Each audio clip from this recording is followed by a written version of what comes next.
let's go to the Ravens' rival in the AFC North, Pittsburgh, Cincinnati. Is this the final? They better win this week, or it's really, really, really over game for the Bengals. Yosavash in motion to the left. Burrow gets the snap. Here come the Steelers. Pressure, and Herbig, the strip sack. It is picked up by Wilson, and Wilson's going to go in for the score. Peyton Wilson, touchdown, Pittsburgh Steelers on the strip sack. Oh, Nick Herbig, what a great job of coming around the corner, getting a blitz, and being able to strip that ball. And you got the pain train, Peyton Wilson, scooping that thing up, scoop and score. And right now we're seeing an exodus of Bengals fans leave. Woo!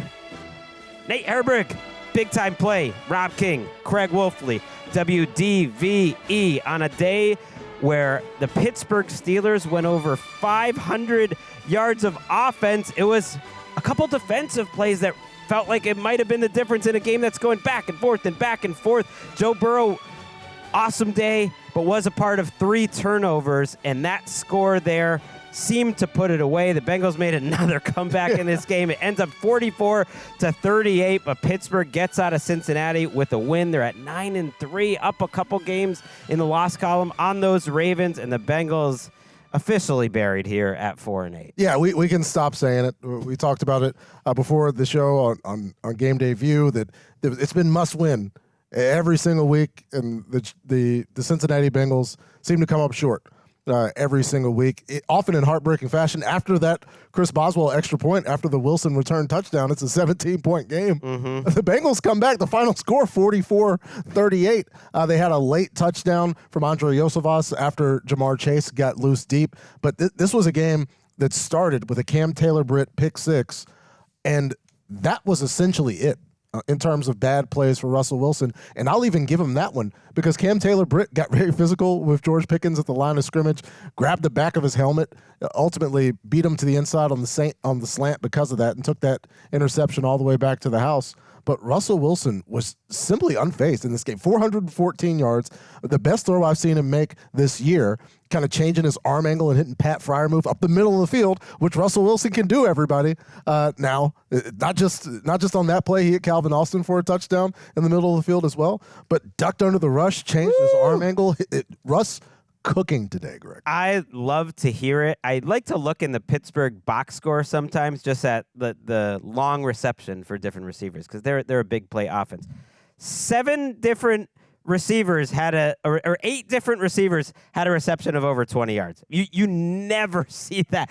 George Pickens, Freiermuth, Jalen Warren, Najee Harris, Van Jefferson, Cordarrelle Patterson, Calvin Austin, and even Ben Skoranek got in there. When Van Jefferson's going off, that's when you know. Okay, even when Skoranek is getting the plus 20. I mean, even Michael Pruitt had a plus 18. So this is an old school, deep down the field type of offense that Russell Wilson was born to run. Let's listen to the Freiermuth touchdown. Russell Wilson steps to the line of scrimmage, communicates to his team, has Harris to his right in the shotgun. 30 seconds remaining, third quarter as Wilson gets the snap. Looking now, under duress, will fling to his right, find Freiermuth inside the 5, and a touchdown for Pat Freiermuth. Oh, who's better to get loose than the Freiermuth? Oh, love that call there by Craig Wolfley. When you're hearing the mooth in Cincinnati, you know the division is over, right? Or at least the Bengals season is over. That's a rough one for the Bengals defense, Nick. Yeah, I gave a silent fist pump just because, look, we are at this point in the season now where these Bengals are who they are, and as much as I love Joe Burrow and think he's played outstanding for the majority of the season, they are never going to overcome that defense, and it's time to move on from saying, well, if they mount a run late, you never know, because today was the type of environment in which they had to prove themselves against the Steelers offense that just continues to ascend. And by the way, a Steelers offense that if they needed a day to prove themselves, they were going to do it against the Bengals defense, which can't stop a nosebleed for most of this season. So, yeah, we'll put them to bed. Happy to see that. But I'll tell you what, I knew I had a come-to-Jesus moment not this past Thursday, but the Thursday before. Yeah. At Huntington Bank Field in downtown Cleveland, where I realized that Russell Wilson was going to be effective like this for as long as he's in a Steelers uniform.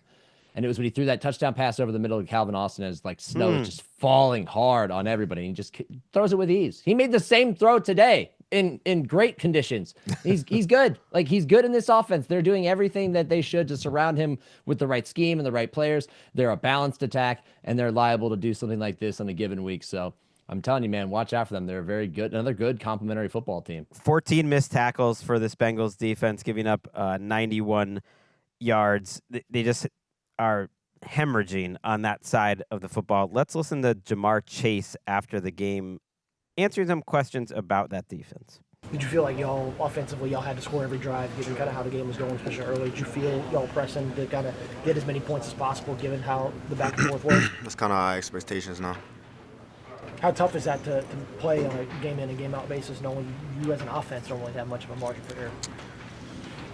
Got to find a way. Jamar, are you surprised your defense has struggled the way it has?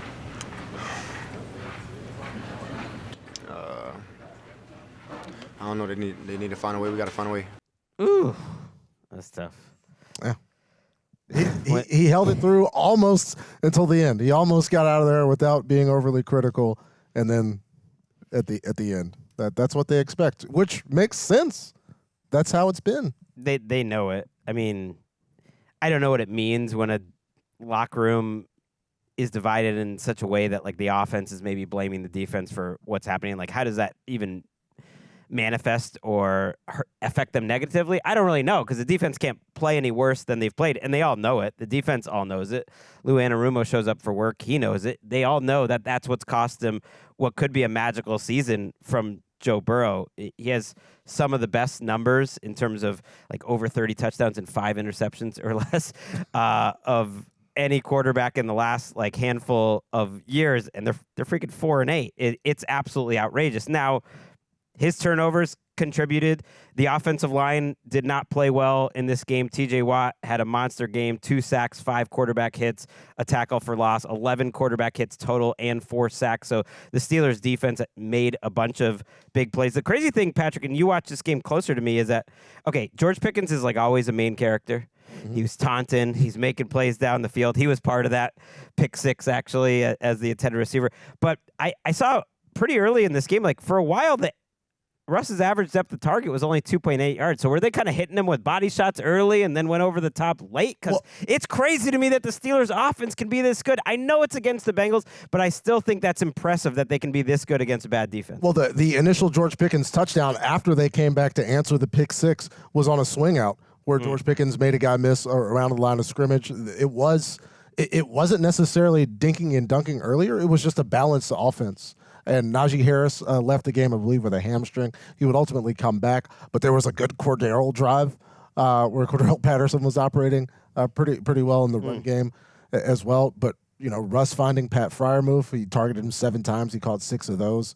It was just a balanced offensive attack against a defense. Well, as Jamar Chase expects, that gives up a whole lot of. It's funny because everyone was saying, well, wait till the Steelers get to the back end of their schedule. It gets a lot harder, and that's probably when they're going to lose this division lead or not be as much of a factor.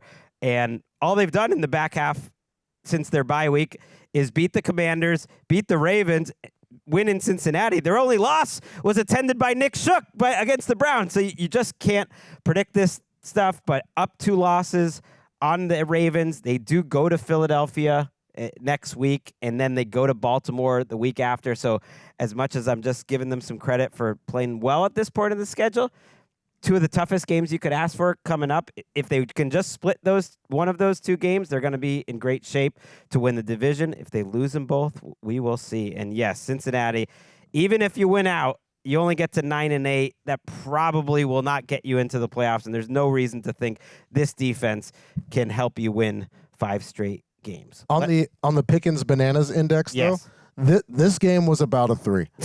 Considering the no call that led to the pick 6, he gets hit for a taunting call, which I'm still looking for the first good taunting call in NFL history, and then he got finger guns. He got finger guns on another one. So it's not he didn't come off the top rope and hit anybody. A relatively calm Pickens game. I mean, the fact that he's by far their best wide receiver, you can forgive a lot, and it adds a lot of enjoyment for me just as a viewer. So keep bringing it, George Pickens. You're making me look good for having you number 2 in that draft class coming out of the draft, although I still don't know if you'd go number 2.